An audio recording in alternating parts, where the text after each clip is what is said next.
La última vez que me visitaron los ladrones, echaron abajo una puerta. Esta vez, todo lo que han hecho ha sido mandar un correo electrónico, uno de los cientos de miles de millones que llegan a casas y oficinas como la mía cada día. Este instaló un virus en mi ordenador. Algo que pudo haber provocado un desastre.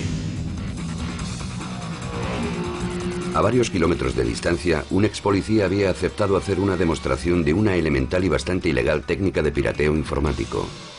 En el otro extremo ahora hay un pequeño cuadro de diálogo que dice: nos hemos hecho con tu sistema. ¿Y es verdad? Sí. ¿En mi ordenador? ¿Mi propio ordenador? Así es. Entonces, si fueras un mal chico, ¿qué harías? Me metería y echaría una ojeada a lo que tienes en tus archivos. ¿De verdad? Desde luego. Rani Hamel trabaja para la empresa financiera KPMG y se introduce en los servidores informáticos de sus clientes para demostrar su vulnerabilidad. Una tarea tristemente fácil. Mira esto. Ahí está. Este documento es tuyo. Y yo puedo modificarlo. Lo que he instalado es, en esencia, algo que me permite controlar tu ratón y tu teclado. ¿Ves ese punto rojo que hay ahí? Sí. Vale. Pues es el que mueve el cursor sobre tu pantalla justamente ahora. Un intruso invisible en una habitación vacía que puede explorar algo tan delicado como el archivo de un ministerio o tan privado como un diario, mediante tecnología que está al alcance de cualquiera. Pero, ¿es muy sofisticado el software o lo que sea que manejas? Quiero decir que si... Son programas de acceso libre que se encuentran en Internet, los que... Software libre. Los piratas informáticos son por lo menos generosos. De hecho, cualquiera puede convertirse en hacker solo con visitar sus sitios web y descargarse versiones de programas estilo caballos de Troya como Backorifice, que luego pueden añadir a una tarjeta de felicitación o a un juego de ordenador popular, como el que me ha mandado por correo electrónico. Es un programa divertido. Sí, es una especie de juego. Y mientras los estás utilizando, el virus se instala en segundo plano y tú quedas infectado.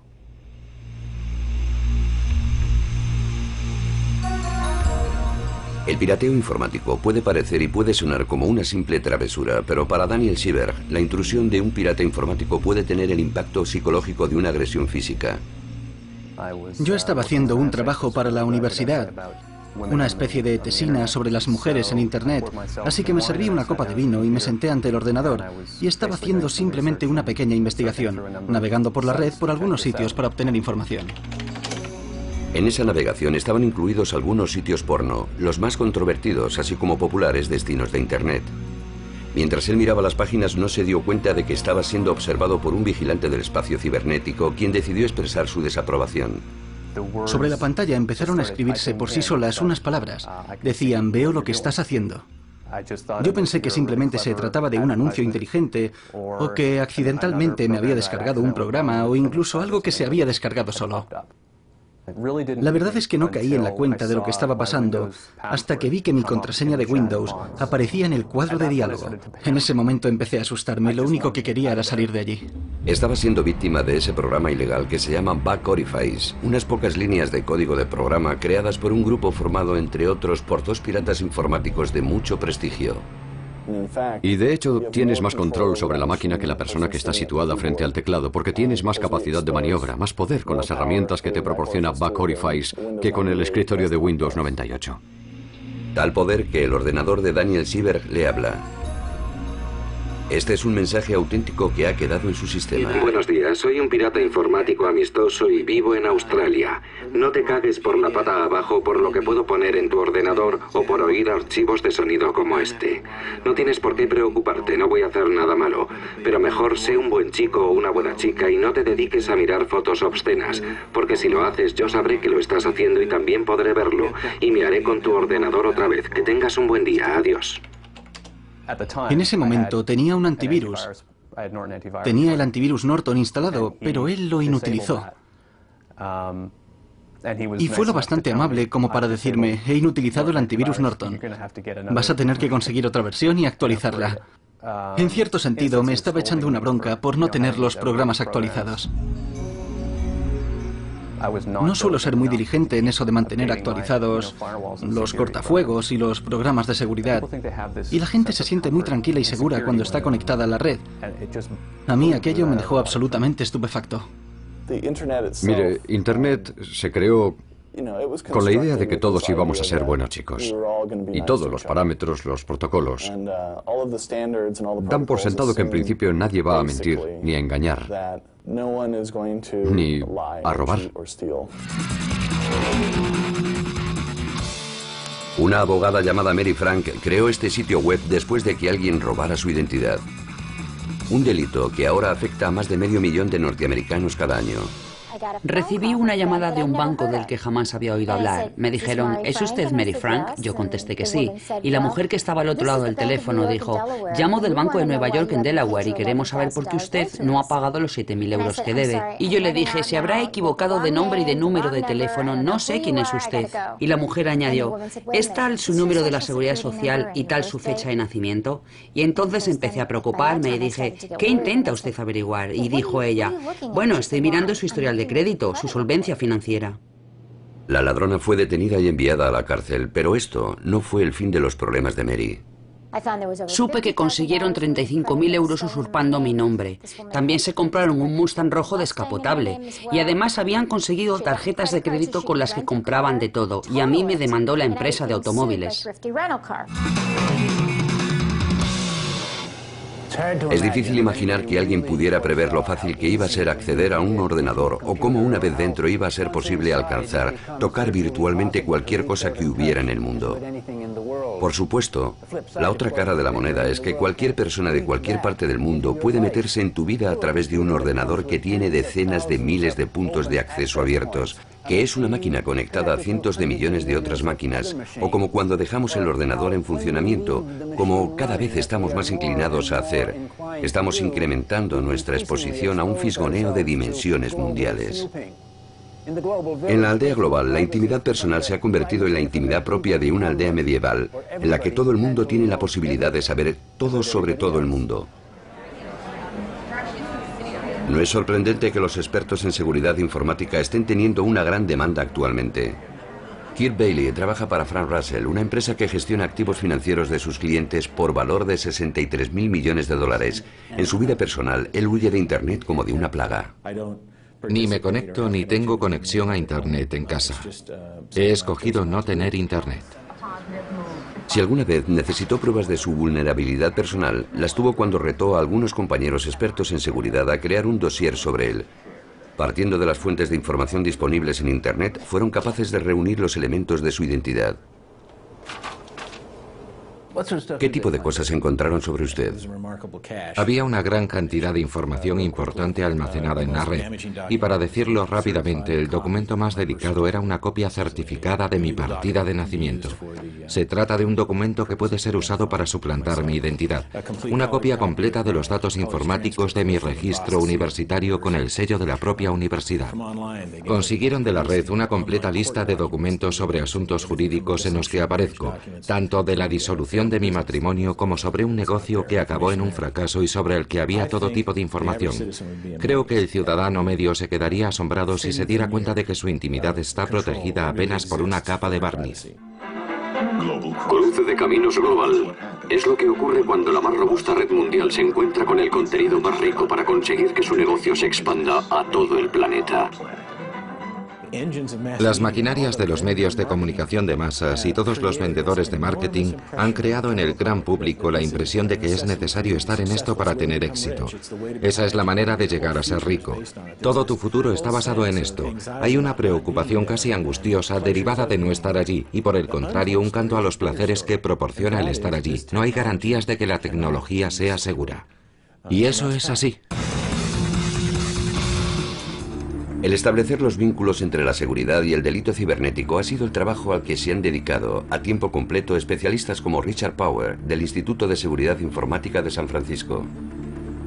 Él ha escrito un libro sobre los últimos delitos cometidos contra los ordenadores, incluyendo un asalto al gigante Citibank. Nadie quiere hablar sobre el asunto del Citibank porque los banqueros no quieren que la gente crea que puede haber problemas con la banca online. Y en Internet, las empresas.com No quieren que la gente se preocupe por las consecuencias del delito informático, pero son cosas que están ahí. Les guste o no a los banqueros, el caso del Citibank se ha colocado en una excelente posición en la lista de éxitos de los piratas informáticos. Y Vladimir Levin ha entrado en la historia de la piratería informática como el primer ladrón de bancos de la era digital. Levin se hizo con $10 millones sin salir de su piso de San Petersburgo, en Rusia. Usó su ordenador y la red internacional de telecomunicaciones para acceder a cuentas del Citibank de todo el mundo. Fue un hecho que ocurrió en un momento de la evolución de estas cosas que ni siquiera se puede decir que fuera un delito de Internet. Fue simplemente una forma de aprovechar el teléfono. Se trataba de hacer llamadas telefónicas para hacer transacciones con la cuenta del banco, y esos sistemas se vieron en una situación comprometida ya antes de que existiera Internet. Me da la impresión de que en Internet ese tipo de actividad es aún más sencilla, no más complicada. Estos son números de tarjetas de crédito. El año pasado miles de ellos fueron hallados en el sitio web de un pirata informático conocido como Curador. Estaba claro que habían sido robados, pero parecía que el ladrón no los había utilizado. Solo los exhibía como una especie de broma de piratas. Pero aquí, en el Centro para la Protección de las Infraestructuras Nacionales del FBI en Washington, no se rieron. Lo único que querían era saber lo antes posible de qué maldades era capaz Curador. Curador era alguien capaz de introducirse ilegalmente en los sistemas y apoderarse, creo recordar, de aproximadamente 26.000 números de tarjetas de crédito. Es desde luego un crimen importante y él lo cometió en muchos países diferentes. Curador arrojó una sombra sobre la seguridad del comercio electrónico y amenazó la supervivencia de un montón de empresas, como una en el estado de Nueva York llamada Salesgate. Su propietario es Chris Keller. Mi primera reacción fue pensar, es ridículo, esto es imposible. Habíamos tomado ciertas medidas pensadas para evitar que ocurrieran este tipo de cosas. Pero ocurren. Hicimos una comprobación de los registros de nuestros servidores y nos dimos cuenta de que se había producido un incidente que nos había pasado desapercibido. Enseguida buscamos a través de la red a un individuo en concreto y con la ayuda de un grupo de seguridad de Canadá descubrimos uno de sus sitios web. Chris Davis fue el asesor de seguridad informática con un pasado de hacker que desde Ottawa, en Canadá, empezó a seguir la pista al chulito de Curador de manera independiente. Estaba muy orgulloso de lo que hacía. Entre los piratas informáticos su forma de actuar está considerada como una de esas cosas para las que no se necesita tener muchas habilidades. Lo consideramos algo casi pensado por un niño. Se trata solamente de descargar una aplicación de Internet y ejecutarla. La aplicación es la que se encarga de todo. Curador estaba fanfarroneando sobre lo que había conseguido ante cualquiera que quisiera escucharlo. Noticias de radio por Internet. Me llamo Brian. Una de las personas que estaba escuchando era Chris Davis, gracias a Internet. Curador dice que le gusta compararse a sí mismo con el carácter principal de la película El Santo. Digamos que son mis delirios de grandeza a pantalla completa. Es posible que varias fuerzas de seguridad de varios países le estén siguiendo la pista. No me preocupa nada. La policía no sería capaz de abrirse paso para escapar de una bolsa de papel. Pero Davis le localizó siguiendo la pista de las huellas electrónicas que había ido dejando por todo el mundo sin abandonar su terminal informático. Le pilló y se lo comunicó al FBI. Ese fanfarroneo fue lo que me enganchó. Yo solo quería decirle, vale, mira, la verdad es que no eres bueno, no eres tan bueno como tú crees que eres. Lo sé, lo supongo. Creo que tengo una idea bastante completa de cómo lo haces. Observando los registros, fui capaz de hacer un seguimiento a través del proveedor de servicios de Internet que el intruso estaba usando en el Reino Unido. El cuartel general del villano Curador resultó ser un dormitorio en una zona rural de Gales, repleto de ordenadores rotos y de libros sobre la nueva era, latas de refrescos y ceniceros. Y un aparato de televisión en el que 2 veces al día un aburrido adolescente satisfaría su adicción revisando una y otra vez la serie sobre espías de los años 60 llamada El Santo. Curador es Rafael Gray, un chaval de 18 años.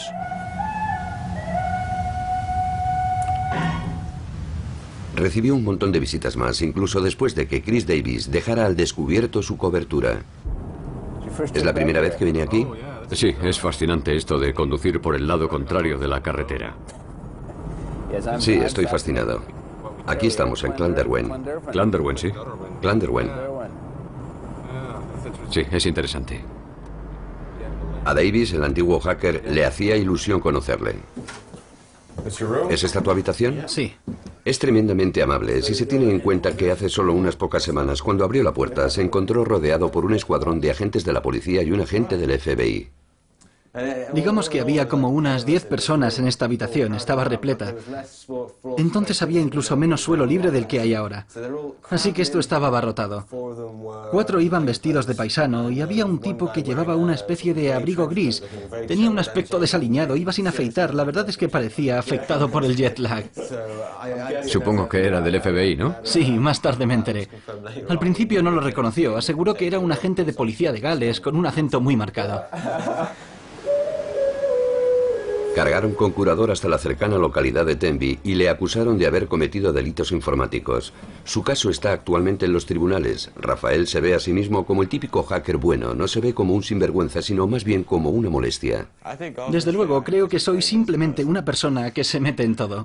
Soy simplemente como ese vecino entrometido que se atiborra de esteroides. Son exploradores que viajan sin cansancio con la energía que les proporciona la cafeína, que se dedican a observar a través de las ventanas cibernéticas y a intentar saltarse las cerraduras informáticas porque están aburridos o simplemente porque pueden hacerlo. Produces un montón de adrenalina mientras intentas conseguir algo. A veces paso 2 días sin dormir, solo intentando hacer algo una y otra vez. Cuando finalmente lo consigues, el alivio que obtienes no solo proviene del hecho de que has conseguido llegar a donde querías, sino de que ahora puedes dormir. Tu cuerpo está casi gritando para conseguir aliviar el cansancio. Antes, los chicos, cuando se aburrían, arrojaban piedras contra las ventanas de las naves vacías o pintaban con spray los monumentos públicos. Ahora están en el ciberespacio haciendo travesuras públicas que ellos aseguran tienen un propósito de utilidad pública. No irrumpiste allí solo para mostrarle al mundo lo estúpida y descuidada que era aquella gente. ¿Qué hacíais después? Lo importante era el mensaje. ¿Y cuál era el mensaje? Hay por ahí mucha gente que ni siquiera se ocupa de mantener a salvo su propia seguridad, así que ¿cómo se van a ocupar de la seguridad de sus clientes? Hay quien dice que están metiendo sus narices en la tecnología solo para llamar la atención.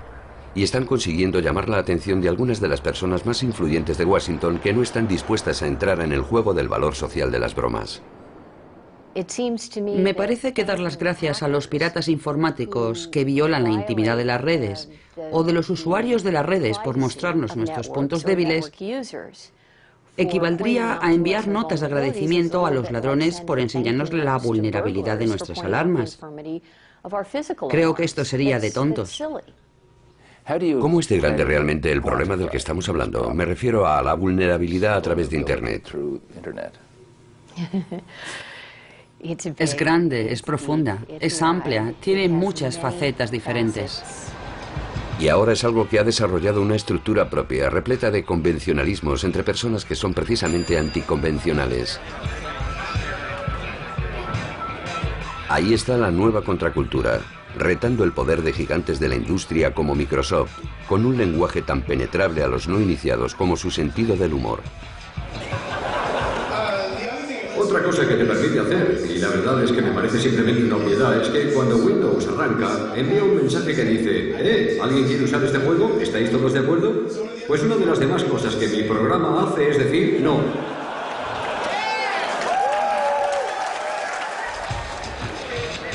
¿Pero son realmente delincuentes? Sus intereses parecen estar evolucionando desde el hardware y los sofisticados códigos de los programas a tal vez otro tipo de códigos. Tenemos que crear un código ético para la red que se sustente en las leyes. Robert Steele estuvo trabajando para la CIA.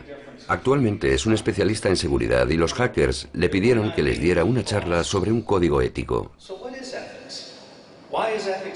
¿Por qué es importante que haya un código ético? La ética trata de contribuir al bien común. La ética trata de establecer los niveles de la diligencia debida, lo cual quiere decir que si compras un coche, las ruedas llevarán sus pernos bien atornillados. Bill Gates está vendiendo ordenadores sin ruedas. Se estampan continuamente. Los alimentos están sometidos a una normativa. La seguridad de los automóviles también. Los peluqueros necesitan disponer de una licencia para cortarte el pelo. Pero para escribir software no se pide ningún requisito. No hay establecidos unos niveles de calidad. No se exige una experimentación o un certificado que avale ese software. Así que podemos decir que toda nuestra sofisticada sociedad digital está sustentada en un software construido por personas a las que no conocemos, que no son legalmente responsables si sus programas nos destrozan alguno de nuestros asuntos. El jefe de seguridad de Microsoft no está de acuerdo. Howard Smith dice que, por lo general, el software necesita menos regulación que otras materias. Si yo compro un mechero, este tiene que llevar una pequeña marca en la base que indica que cuenta con el visto bueno de determinada institución que regula los estándares de calidad. Pero puedo comprar software, algo que va a controlar mi vida, y ahí no voy a encontrar certificado de calidad alguno.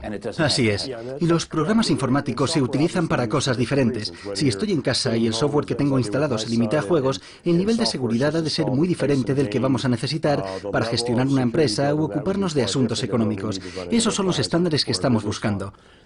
Intentamos desarrollar ideas que nos ayuden a identificar los procesos principales de forma que podamos establecer qué niveles de calidad se requieren. Existe una cierta probabilidad de que el gobierno decida regular estas cosas. Hasta ahora se han limitado a decir, nos vamos a mantener al margen. Dejemos que sea el mercado el que se encargue de esto, siempre que no comprometa la seguridad nacional ni la estructura económica del país. Pero para las personas que pasan una gran parte de su vida conectadas a Internet, la regulación es algo esencial para su seguridad, y se han comprometido a someter a un escrutinio público los productos de empresas como Microsoft. Estos chavales tienen una especial habilidad en detectar agujeros en los sistemas informáticos y de comunicaciones. Son capaces de decirnos que el emperador va desnudo y que no lleva ropaje alguno. Revisten advertencias importantes con los tejidos de su generación. Pero lo que dicen es evidente. La industria de desarrollo de programas informáticos estimula una cultura que está poniendo en peligro la intimidad y la seguridad pública. Este grupo de piratas informáticos se denomina a sí mismo Secta de la Vaca Muerta. Ellos crearon el Back-Orifice para ilustrar esta cuestión.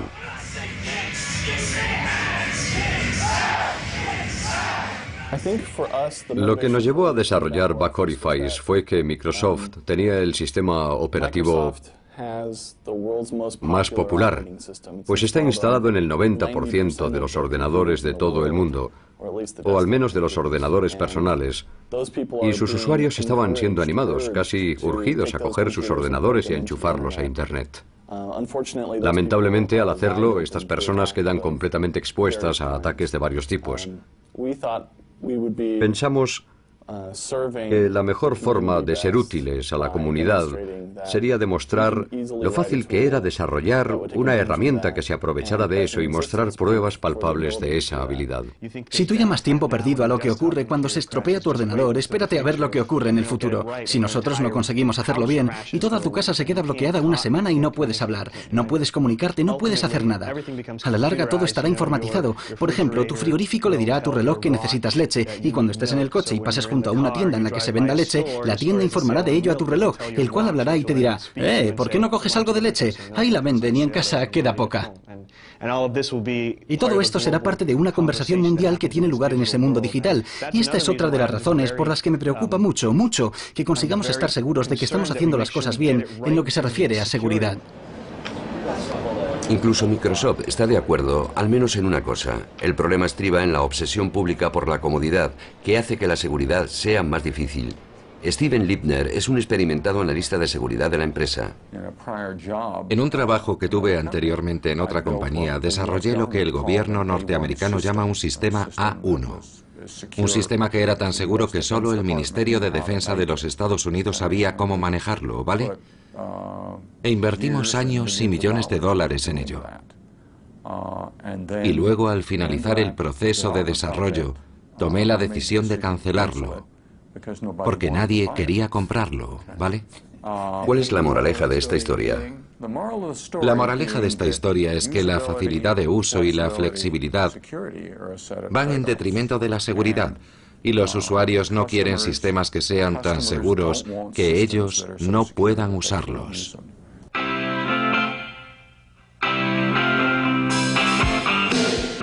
Gracias a todo esto, un ordenador se ha convertido en algo absolutamente fácil de usar. Un anuncio de Microsoft celebra la virtud de la simplicidad. Desgraciadamente, no todos los usuarios son tan virtuosos como Microsoft desearía. Y el año pasado, cuando la policía tenía ya cercados a los estudiantes filipinos sospechosos de haber creado el virus I Love You, se dieron cuenta de que no había ninguna ley que permitiera que fueran detenidos. Tanto los parlamentarios británicos como el Pentágono, la Casa Blanca y el FBI han tenido que responder a las noticias sobre el virus I Love You. Bueno, déjenme decir antes que nada que nosotros no amamos al virus del amor. Se estima que el virus afectó a 45 millones de ordenadores y costó cientos de miles de millones de dólares. Llegó a ser una epidemia a causa de una de las debilidades que tiene otro producto de Microsoft. Damos por sentado que debes tener cuidado cuando recibes un archivo adjunto. Pensar de dónde viene. Pensar, corro un riesgo si hago clic en esto. ¿Vale la pena abrir esta hoja de cálculo si ello va a hacer saltar mi ordenador? Me explico. Si vas en tu coche y todos los días se te cala y no hay manera de evitarlo, supongo que te enfadarías mucho y te irritarías con el fabricante de automóviles que no es capaz de poner los mecanismos para evitar que eso suceda. Y así es como estamos siendo testigos del surgimiento de una poderosa actividad. Los piratas informáticos se dedican a descubrir las debilidades de los sistemas comerciales, debilidades que descubren con una desconcertante facilidad y a menudo ilustran con travesuras cibernéticas. Y los fabricantes de software intentan mantenerse al mismo ritmo que los hackers y sus descubrimientos, y desarrollan soluciones que reveladoramente llaman parches para que sus usuarios los instalen con facilidad. Tenemos algunas vulnerabilidades y estamos haciendo progresos en ese sentido a través de nuestros procesos de desarrollo, mediante algunas de las herramientas que utilizamos durante ese desarrollo. Pero para un vendedor, lo importante cuando las vulnerabilidades quedan al descubierto es cómo reaccionar, y nosotros no las ocultamos. No intentamos negar que existan, reconocemos que es así, y lo solucionamos lo más rápido que podemos. ¿Pero se acuerdan ustedes de Curador? Él se hizo con todos esos números de tarjetas de crédito gracias a un agujero existente en uno de los populares programas de Microsoft. Microsoft sabía que este problema existía y llegó a poner un aviso en su sitio web ofreciendo un parche para arreglarlo. Una de las víctimas, Chris Keller, dice que el parche no era lo suficientemente bueno. Me da la impresión de que Microsoft no hizo un trabajo suficientemente bueno a la hora de avisar a sus usuarios de que había un fallo. Aseguraron que estaban intentando arreglarlo, pero creo que no hicieron lo suficiente a raíz de la intrusión del hacker para poner sobre aviso a las grandes compañías de lo que estaba ocurriendo. Ustedes crean parches, pero las personas normales no se enteran de que existen y claro está, no los instalan. Eso es algo que nos preocupa mucho y la verdad es que me da mucha rabia que alguien resulte perjudicado por una vulnerabilidad para la que nosotros ya hemos encontrado una solución. Esto ilustra el problema. Estos son sitios web asaltados por piratas informáticos en solo 2 semanas el pasado mes de noviembre, cuando la propia Microsoft hizo la lista. Un hacker holandés llamado Dimitri burló al gigante del software en su propio sitio web, y aunque él quiera ahora mantenerse en segundo plano, ha permitido que un intermediario nos explique cómo irrumpió en los servidores de Microsoft. Lo hizo aprovechándose de un fallo del sistema, un fallo para el que la empresa ya había ideado un parche, pero que no se sabe por qué olvidó utilizarlo en sus propios ordenadores. Jerry Mansour, el amigo de Dimitri, nos explicó cómo el mismo hacker avisó a Microsoft de la existencia de este problema después de efectuar su primera intrusión. Cuando vio que ellos no ponían remedio a la situación, decidió darles una lección. Cuando se introdujo en el primer servidor, se lo dijo a Microsoft. Y pasadas varias semanas se dio cuenta de que había otro servidor al que podía acceder libremente. Y eso es algo raro, porque lo normal es que si ves que alguien ha accedido a tus ordenadores, te dediques a ocuparte de tu seguridad. Microsoft no lo hizo. Y una semana después, él volvió a introducirse en sus servidores nuevamente. Jerry asegura que se abrieron paso hacia los servidores a través del más moderno paquete de software de Microsoft, el sistema operativo Windows 2000, un sistema diseñado con un énfasis en la seguridad sin precedentes. La seguridad fue el argumento que proporcionó un éxito clamoroso a este producto. Si se descubría una vulnerabilidad en la seguridad del producto, el equipo de desarrollo pararía su lanzamiento o lo retrasaría hasta que lo hubieran resuelto. Richard Powell, del Instituto de Seguridad Informática, se muestra bastante escéptico en relación con la tesis del éxito clamoroso de la seguridad. Mi pregunta es, ¿podemos estar tranquilos tras oír las garantías que ellos están dando ahora? Bueno, esa es una pregunta envenenada. Ya sabe que el sistema operativo Windows NT apareció hace unos años. Se anunció como un sistema operativo seguro. Y los hackers se cebaron en él y enseguida recogieron los frutos, y ahora se sabe que el sistema operativo Windows NT tiene cientos de vulnerabilidades. Incluso los hackers hacen bromas entre ellos con el tema. Dicen que NT son las siglas de buen intento. Como si Microsoft no hubiera sufrido ya suficiente gracias a Dimitri, el mismo Jerry Mansour lanzó un ataque contra varias de las grandes empresas financieras de Norteamérica que trabajan a través de Internet, incluidas la bolsa de valores Nasdaq y las empresas .com, CBS Market Watch y Big Charts. Podía haber causado daños graves como alterar los precios, pero lo que pretendía era mostrar la facilidad con la que se podía acceder. Tardé solo 5 minutos en introducirme en esos sitios. ¿Y cómo consiguió hacerlo? Lo hice gracias a un error de Microsoft NT, de Windows 2000.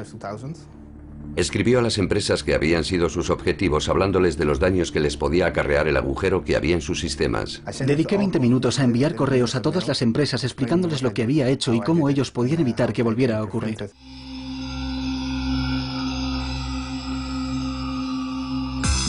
Gracias a la comodidad que supone y a la gran cantidad de energía que se ha dedicado a su promoción, el sistema de venta por Internet se ha convertido en un comercio electrónico que mueve billones de dólares. Pero las empresas y los usuarios solo están empezando a descubrir cuán vulnerable es el comercio electrónico y cómo cualquier chico de 15 años con un ordenador puede encontrar una falla por la que colarse. Eso es justamente lo que ocurrió el invierno pasado, cuando un chaval de 15 años que vive en Montreal y se llama a sí mismo el niño mafioso, lanzó el peor de los ataques informáticos. El sitio web del gigante eBay ha quedado fuera de juego. Luego le ha ocurrido lo mismo a Buy.com y a Amazon. Utilizando las más sencillas herramientas de pirateo informático, controló un ejército de ordenadores, los puso a atacar a otros mediante el envío de millones de correos electrónicos que provocaron que los sistemas se vinieran abajo.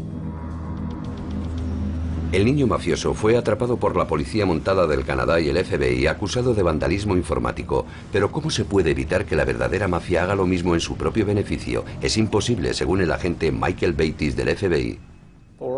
Nosotros también estamos fijando nuestra atención en el gran número de casos en los que están implicadas bandas del crimen organizado que se dedican a esto a fin de obtener ganancias ilegales.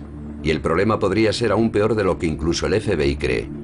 Richard Power sospecha que muchos de los delitos informáticos no se denuncian porque las víctimas no quieren admitir sus debilidades. Hay muchas razones por las que los afectados prefieren guardar silencio. Cuando hay sangre en el agua, los tiburones se vuelven aún más activos. Y hay todo tipo de tiburones por ahí, no hablamos solo del típico hacker. También están los abogados expertos en demandas por responsabilidad civil, los inspectores del gobierno, los accionistas, los que quieren quedarse con la empresa, las personas que pretenden hacer una OPA hostil, así que hay muchas razones para no llamar la atención sobre las propias vulnerabilidades en el ciberespacio. Es cierto que hay muchos delitos informáticos que no son objeto de denuncia, pero creo que hay muchas razones para que sea así. Primero, no estoy segura de que muchos de esos crímenes siempre sean detectados, y el problema tecnológico es mayor de lo que parece. Y no hay duda de que a algunas víctimas les preocupa la desventaja en la competitividad. La Norteamérica empresarial busca sus propios recursos para combatir un problema poniendo orden en el poder de la informática y en sistemas tradicionales como los espías, a fin de llevar la ley a esa nueva frontera salvaje que es el ciberespacio. James Adams, director gerente de iDefense, cree que es una tarea demasiado grande y demasiado compleja para el gobierno. Su empresa bien puede ser un prototipo o una agencia privada de espionaje para el ciberespacio. Usted y yo podemos ir a cualquier tienda local de informática y adquirir lo que es sin duda un arma inmensamente poderosa. Un arma diferente, que es lo que es un ordenador. Y podemos cargar ese arma con munición muy potente, que son los programas de pirateo que se pueden bajar de la red. Y podemos disparar con esas armas tanto como queramos. Pero somos simplemente usted y yo quienes vamos a la tienda a comprar lo último en tecnología. Históricamente ha sido el gobierno el que ha invertido en los dispositivos más nuevos y en esas cosas. Ha sido el gobierno el que ha estado utilizando esas innovaciones, el que ha tenido el acceso y el control del uso de esa tecnología. Ahora somos usted y yo los que tenemos el control. Se trata de un cambio enorme. Y el gobierno no dispone de las herramientas necesarias para hacer frente a ese cambio. El gobierno federal ni siquiera tiene las herramientas para protegerse de los hackers. En un estudio realizado por la Oficina General de Contabilidad del gobierno norteamericano, 24 de las más importantes agencias gubernamentales tenían importantes fallos en la seguridad.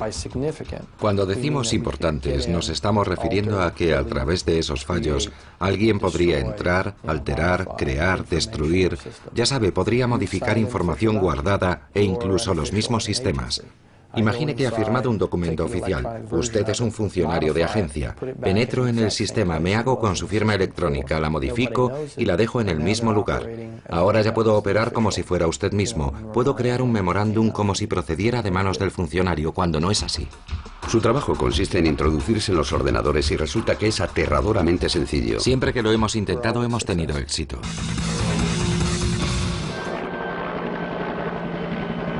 Incluso el ejército norteamericano se siente inseguro y está haciendo ajustes para enfrentarse a los nuevos retos de la seguridad.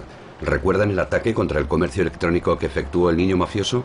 La unidad de delitos informáticos está siguiendo la pista a un intento de intromisión en los ordenadores militares para efectuar un ataque conocido como ataque de denegación de servicio distribuido.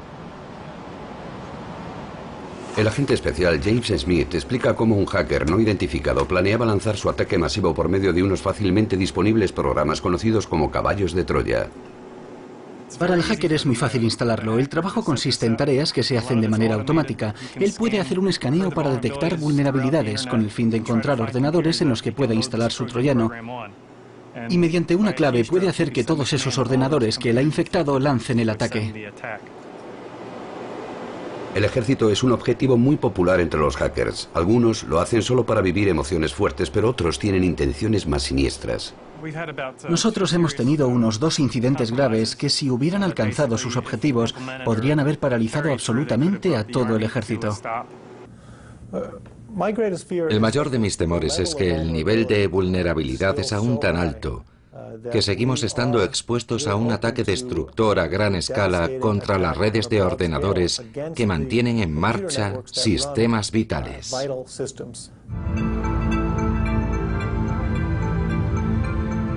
La Estación Espacial Internacional.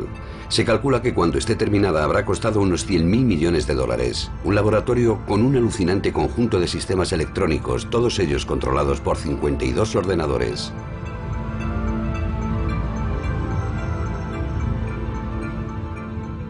Casi 500 kilómetros más abajo, en una tranquila zona residencial de Miami, un pirata informático de 16 años pensaba que sería estupendo descargar archivos de la NASA, como por ejemplo el software que controla el entorno medioambiental a bordo de la estación espacial. Dado que es un menor, vamos a mantener oculta su identidad. Su nombre como hacker es Camarada. También se introdujo en los ordenadores de un departamento que tiene como misión hacer un seguimiento de las amenazas graves contra la seguridad. Sientes el poder que tienes en la punta de los dedos. Puedes controlar todos esos ordenadores del gobierno, del ejército, de grandes empresas y eso es poder. Es como una pastilla de poder. Un juez de Florida impuso a Camarada una sentencia de 6 meses de arresto domiciliario por su trastada. Pero él asegura que los piratas informáticos verdaderamente malos no son tan fáciles de capturar como él lo fue. No borré las huellas que iba dejando, y si lo hubiera hecho, no habrían sido capaces de pillarme. Si hubiera querido hacerlo, me hubiera ocultado, pero yo no pensaba que estuviera haciendo nada malo, así que ¿por qué me iba a preocupar por eso? ¿Quiere decir eso que lo podrías haber evitado? Claro que podría. Sí, tú. Por supuesto que podría haberlo hecho. ¿Podrías haber causado grandes daños? Si hubiera tenido esa intención, podría haber borrado archivos. Alguien que quiera hacerlo puede meter un virus o vender información a otros. Camarada, curador, el niño mafioso, simples chavales que han sido arrojados del ciberespacio por mal comportamiento. Pero, ¿qué enseñanza debemos sacar de esto? Los piratas informáticos adolescentes y los hackers jóvenes acaban siendo capturados y aparecen en los titulares justamente por eso, porque han sido capturados. Y la razón de que se les haya pillado es que no son profesionales. Lo hacen por vivir una aventura. Lo hacen solo para presumir.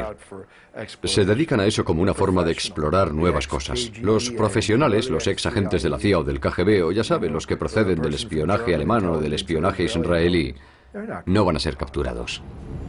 Lo del espionaje no es nada nuevo. Incluso George Washington tuvo que vérselas con espías y saboteadores. Pero Internet ha hecho que sea mucho más difícil atrapar a quienes se dedican a esto. Unos alumnos ya graduados se dedican a los juegos de guerra, una respuesta de emergencia a una crisis virtual provocada por un pirata informático con malas intenciones. FBI, Four Corners, Utah, 9 de la mañana, hora de la costa del Pacífico.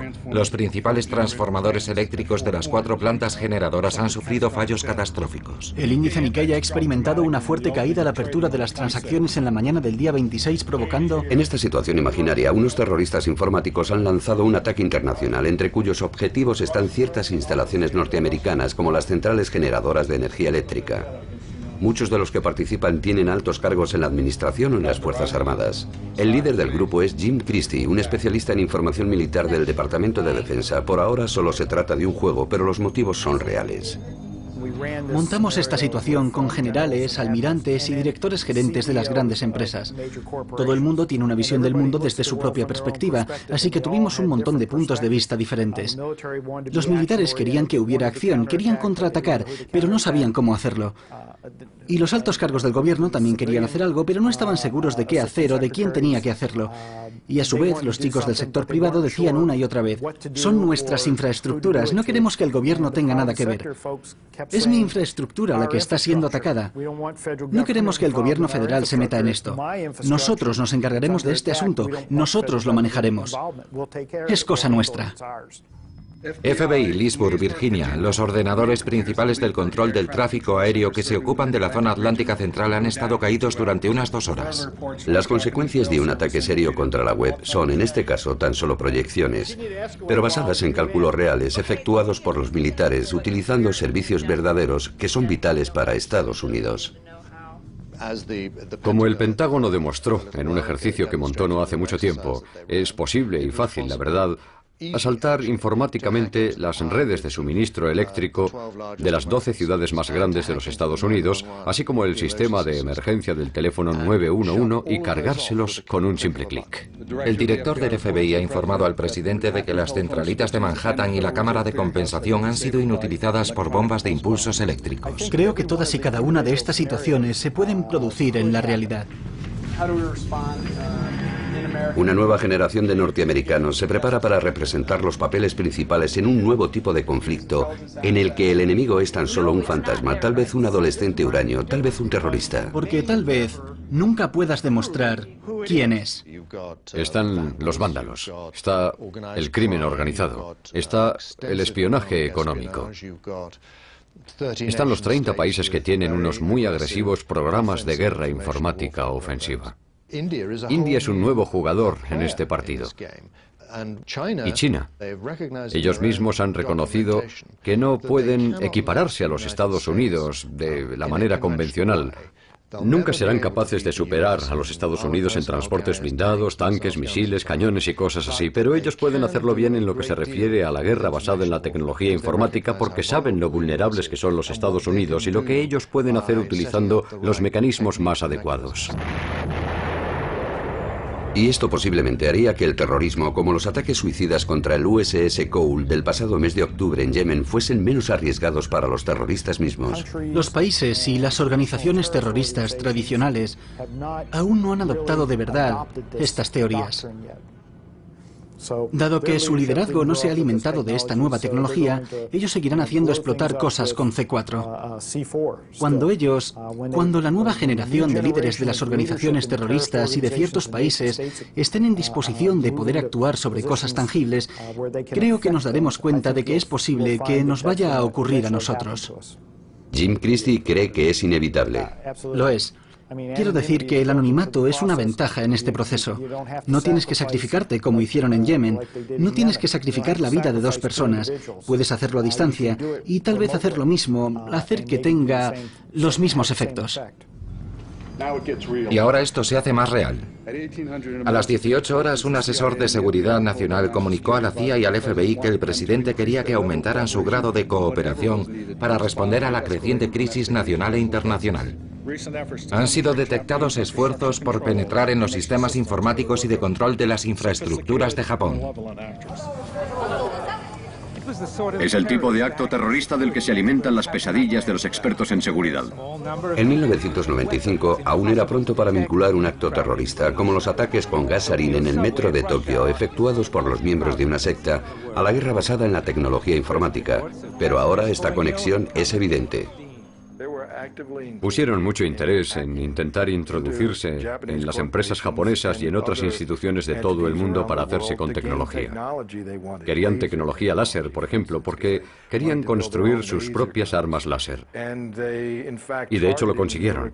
Reclutaron a ingenieros de sistemas, a científicos y a jóvenes brillantes que tenían las habilidades que ellos querían. La secta llevaba el nombre de Aum Shinrikyo. Era una sofisticada secta apocalíptica con un responsable de inteligencia dedicado a robar secretos de alta tecnología de empresas y centros de investigación norteamericanos y japoneses. Y resulta que una organización controlada por la secta Aum fue la que se hizo con la licitación para desarrollar el software para los japoneses. Concretamente para 90 empresas gubernamentales japonesas, entre las que están incluidas instituciones como la policía y ciertos sectores del Ministerio de Defensa. Y un día, literalmente, tan solo un día antes de que se empezara a utilizar este software, alguien sumó 2 y 2 e hizo sonar las alarmas. Dijo, un momento. Fijaos en quiénes son los que han desarrollado este software. Un error así podría conducir al caos. Y como los juegos bélicos que monta Washington concluyen, hablar de caos conduce a hablar de ley marcial. Hasta que se producen los ataques cibernéticos, la ley marcial es muy útil para mantener a la gente fuera de las calles. El problema es que los atacantes van a estar en sus propios dormitorios provocando más ataques, así que no veo que la ley marcial vaya a tener mucha efectividad. No entiendo de qué manera la ley marcial va a contribuir a aumentar la seguridad informática. Si hay grupos de terroristas en el país, ¿quién sabe lo que pueden hacer? En un par de días puede que atenten contra unos trenes, puede que saboteen los suministros de agua, así que creo que es justo que se declare la ley marcial, que se paralice todo y que se trate el problema a fondo. Decís que vais a desmontar Internet. Desmontémoslo, dejemos a todo el mundo incomunicado. ¿Cree que van a poder volar los aviones? Estamos en guerra. No sabemos con quién estamos en guerra, pero estamos en guerra. Y vamos a utilizar todo lo que tengamos a nuestra disposición. Y vamos a... no sé. De lo que se trata es de que estamos redefiniendo la palabra guerra. Tecnología de la información, redefinición de la palabra guerra, prosperidad y paz. Tal vez incluso libertad, algo que trae consigo nuevas exigencias de control gubernamental. Nuestro deber es proteger las infraestructuras que están en peligro y la solución se compone fundamentalmente de 3 partes. Primeramente, el gobierno tiene que legislar las condiciones de la diligencia debida. El software tiene que cumplir ciertas normas de seguridad, de estabilidad, de fiabilidad y transparencia. En segundo lugar, el gobierno tiene que comprobar y certificar el software como un bien que afecta a los intereses de la comunidad. El software tiene que tener la garantía emitida por el gobierno de que alcanza las calidades requeridas. En tercer lugar, y el más importante, es que los propietarios de los ordenadores deben también tener un comportamiento responsable. No se puede tener un ordenador interconectado globalmente sin tener cortafuegos. No se pueden enviar documentos sin encriptación ni otro tipo de protección y esperar que sigan siendo privados. Así que nosotros, los usuarios, tenemos que ser responsables. Pero nuestra responsabilidad, aunque sea lo más importante, es solo un tercer paso. Los primeros 2 pasos tienen que ser dados por el gobierno y por el sector privado. Queremos que Internet, este ciberespacio global, sea completamente libre, completamente abierto. Todos así lo queremos, yo también. Pero también queremos poder llevar a cabo nuestros negocios a través de él y queremos poder estar tranquilos y que nuestros hijos puedan aprender y entretenerse en Internet. Estas actividades requieren que haya leyes, requieren que se alcancen acuerdos internacionales, responsabilidad, tanto colectivas como individuales. Así que tenemos un largo camino que recorrer antes que el ciberespacio sea un lugar tan seguro como, digamos, las carreteras. Y como todos sabemos muy bien, las carreteras tampoco son seguras. Estas infraestructuras, estos servicios que damos por hecho, son en esencia inseguros. Lo seguirán siendo hasta que la seguridad se ponga al nivel de la tecnología. La seguridad informática es muy cara. Cuesta mucho dinero y requiere del trabajo de muchas personas técnicamente preparadas. Y como ustedes saben, todos nosotros, tanto el gobierno como la industria, estamos compitiendo por contar con las mismas personas. Para el gobierno es difícil contratar al personal suficiente y garantizar la seguridad de las redes. Encontrar a personas que trabajen en la seguridad de las redes quizás no sea tan difícil como piensan los burócratas. El pasado julio en Las Vegas hubo 6.000 posibilidades en la 8ª convención anual de DEF CON, el principal evento en el calendario de cualquier pirata informático. Entre aquella multitud había cazatalentos de la industria y del gobierno, incluyendo la CIA.